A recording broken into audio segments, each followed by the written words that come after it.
नमस्कार, राज की बात में आपका स्वागत है।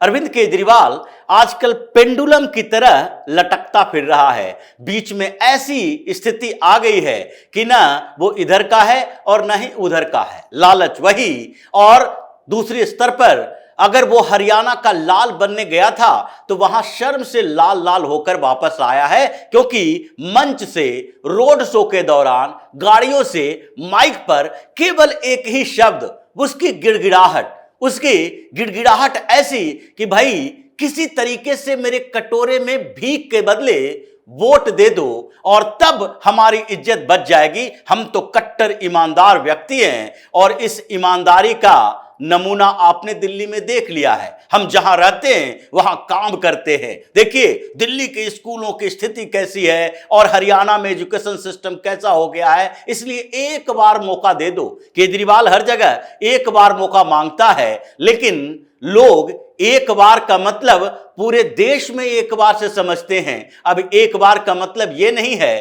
कि दिल्ली में एक बार दे दो, पंजाब में एक बार दे दो, हरियाणा में एक बार दे दो, बिहार में एक बार दे दो।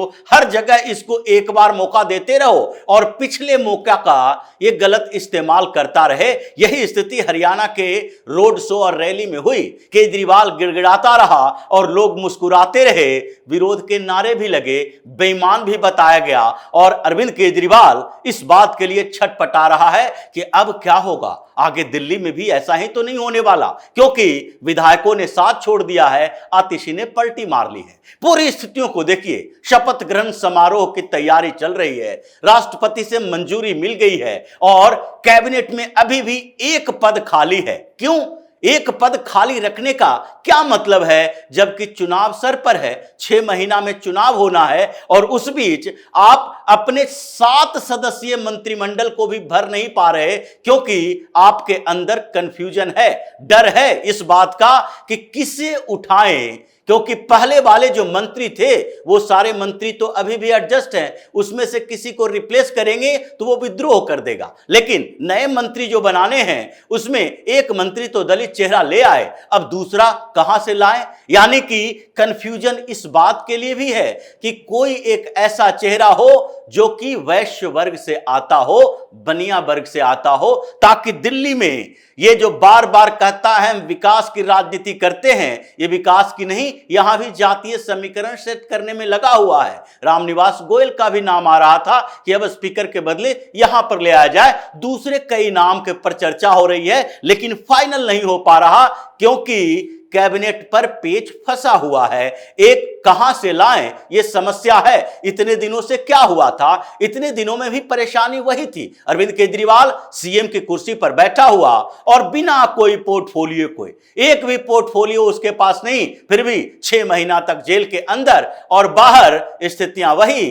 5 के 5 मंत्री ही थे, क्योंकि आर के आनंद ने तो पहले इस्तीफा दे दिया था। उससे पहले जब गौतम ने को हटाया गया था उसके बाद भी कुछ दिन तक कंफ्यूजन रहा, लेकिन उस समय आर के आनंद जैसा, राजकुमार आनंद जैसा दलित चेहरा मिला। वो चेहरे के तौर पर नहीं, बल्कि बैग में भरकर जो पैसे उनके पास हैं उसके कारण उनके चेहरे पर दांव लगाया गया। ऐसा नहीं है कि राजकुमार आनंद की कोई अपनी बहुत बड़ी स्थिति है। लोकसभा चुनाव वो बीएसपी के टिकट पर लड़े थे, क्या हुआ, जमानत भी जब्त। यानी कि दिल्ली में इन नेताओं के अपने चेहरे नहीं हैं। अपने क्षेत्र में भी, यानी पटेल नगर विधानसभा क्षेत्र में भी वो 10,000 15,000 वोट अपने दम पर नहीं ला सकते, लेकिन वोट खरीद सकते हैं, नेताओं को खरीद सकते हैं, पार्टी में पैसे दे सकते हैं। और अरविंद केजरीवाल तो पुराने समय से मशहूर है इस बात के लिए कि जो पैसा भर भर कर देगा उसे टिकट भी दिया जाएगा,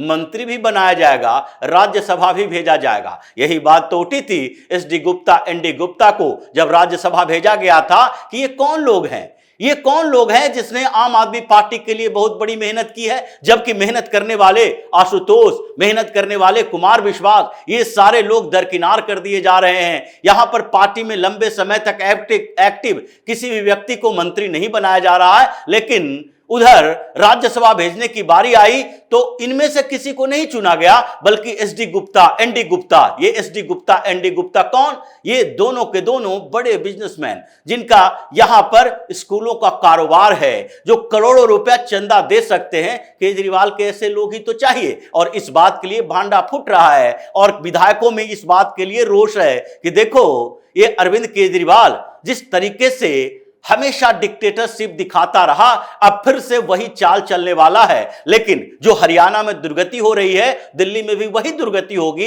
इसलिए जब कमजोर होता है व्यक्ति तो विद्रोह ज्यादा तेजी से होता है। केजरीवाल के साथ यही हो रहा है, और जो दांव खेला था वो दांव सारा उल्टा पड़ता जा रहा है। क्योंकि अरविंद केजरीवाल की स्थिति देखिए, अगर केजरीवाल की बात करें तो इसने पहले अपने ही नेता को बार बार बेइज्जत करवाया। संजय सिंह जैसा व्यक्ति ऐसे बेइज्जत होने के लायक भी है, लेकिन अरविंद केजरीवाल ने कोई कोर कसर नहीं छोड़ा। संजय सिंह को इस 3 महीने के अंदर 2 बार ऐसे बेइज्जत करवाया है कि वो भी मन में केजरीवाल को क्या क्या बक रहा होगा, ये तो सिर्फ वही जानता है। यही स्वाति मालीवाल के मुद्दे पर सबसे पहले भेज दिया संजय सिंह को, प्रेस कॉन्फ्रेंस कर दो, स्वाति मालीवाल से मिलकर आओ और बोलो विभव के ऊपर एक्शन होगा। और उसने प्रेस कॉन्फ्रेंस करके बता दिया स्वाति मालीवाल के साथ बुरा हुआ है, हम उनसे मिलकर आए हैं, उनके दर्द को समझते हैं और अब पार्टी की तरफ से विभव के खिलाफ एक्शन लिया जाएगा। लेकिन दूसरे दिन सुबह सुबह अरविंद केजरीवाल निकला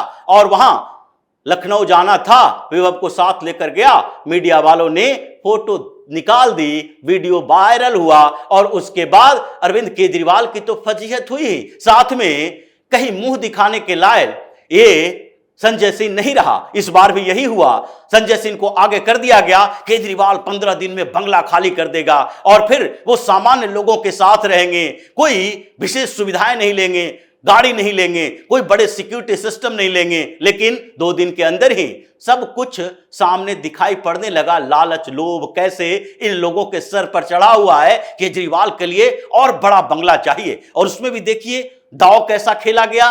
आप नेशनल पार्टी के नेशनल कन्वेनर हैं, उसके लिए बंगला चाहिए। आप तुलना क्या कर रहे हो? जेपी नड्डा को मिला हुआ है, मल्लिकार्जुन खड़गे को मिला हुआ है। मल्लिकार्जुन खड़गे को राष्ट्रीय अध्यक्ष के तौर पर मिला है या फिर उनको राज्यसभा सांसद और वरिष्ठ सांसद के तौर पर मिला है, ये बातें जानते हो। लेकिन तुलना बड़े बड़े करोगे, तुम्हारी पार्टी और उन पार्टियों में अंतर है। वो जेपी नड्डा मंत्री भी हैं और अभी राष्ट्रीय पार्टी के अध्यक्ष भी हैं। तो ऐसे स्थितियां पैदा इसने की कि अगर ये सीएम का आवाज छोड़ेगा तो ऐसे में क्या होगा। ऐसे में ये 2 रास्ते इसके पास थे।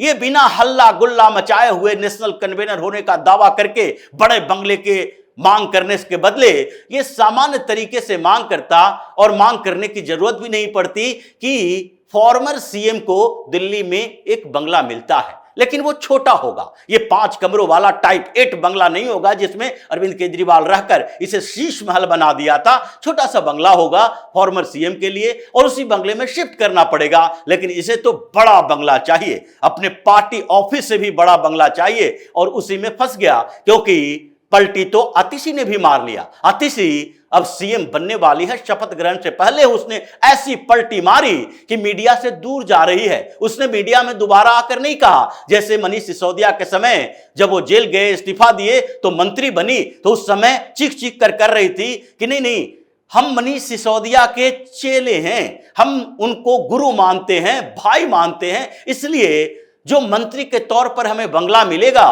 उस बंगले में हम शिफ्ट नहीं होंगे, वो बंगला तो हमारा रहेगा, मनीष सिसोदिया का परिवार उसी में रहेगा। क्या अभी बाहर निकल कर ये कह सकती हो?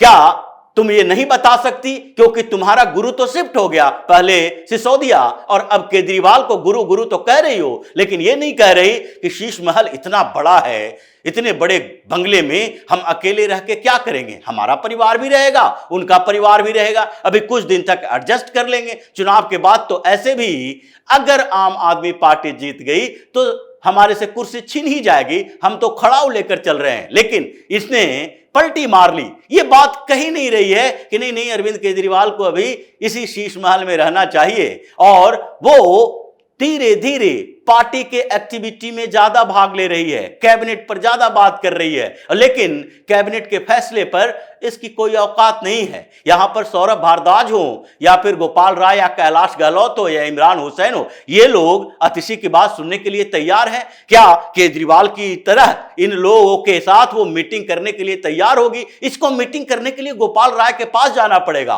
गोपाल राय को बुलाने की औकात नहीं है, इसलिए ये सोच रही है कि अब ये सीनियरिटी जूनियरिटी में कैसे हम अपना वर्चस्व बनाएं। पलटी तो मारना ही था, और केजरीवाल न घर का रहा न घाट का रहा, न बंगला मिल सकता है अभी, क्योंकि अभी तो डिमांड गई है। उसके बाद अर्बन डेवलपमेंट मिनिस्ट्री बंगले के खोज करेगी कि कहां पर बंगला दिया जा सकता है। जैसे पिछली बार पार्टी के लेकर इसने नेशनल पार्टी बनने के बाद हमें बड़ा सा ऑफिस चाहिए, और उसके लिए केंद्र सरकार को दिया एक एप्लीकेशन, और उसमें कहा गया कि हमें जमीन चाहिए, हमें कोई बंगला नहीं चाहिए, हमें जमीन चाहिए जिस पर हम पार्टी का दफ्तर बना सके। क्यों?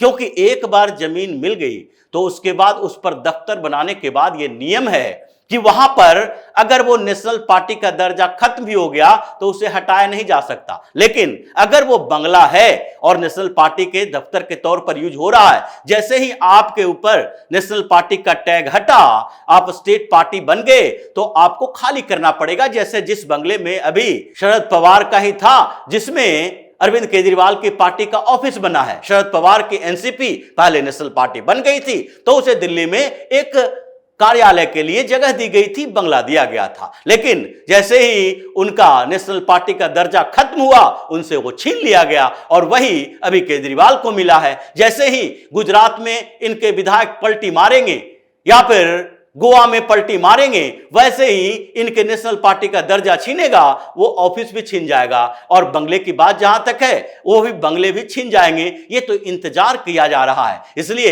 अर्बन डेवलपमेंट मिनिस्ट्री की तरफ से भी बंगला सर्च किया जाएगा, और उसमें 2-3 महीना नहीं लगता। जैसे ऑफिस के लिए इसे लगभग 1 साल लग गया कि हमें नेशनल पार्टी के लिए ऑफिस चाहिए, ऑफिस चाहिए, उसी तरीके से बंगले में भी समय लग सकता है। आप तब तक शिफ्ट करो। आप अगर शीश महल में रहना चाहते हो, वही 3 महीना एक्सटेंड कर लो, सीएम को किसी और जगह पर रख दिया जाएगा, उनके लिए घर दिया जाएगा। लेकिन ऐसी स्थितियां नहीं है। अब ऐसे दलदल में फंस गया है, विधायक विद्रोही हो गए हैं, आतिशी पलटी मार ली है, केजरीवाल दर दर की ठोकरें खा रहा है, हरियाणा में गिड़गिड़ा रहा है, और दिल्ली में मीटिंग पर मीटिंग कर रहा है। सब में निगेटिव तरीके से ही फीडबैक मिल रहा है, जिससे इसके दिन रात की चैन छिन गई है। शुगर बढ़ने वाला है, फिर से एक और नया बहाना लेकर आएगा।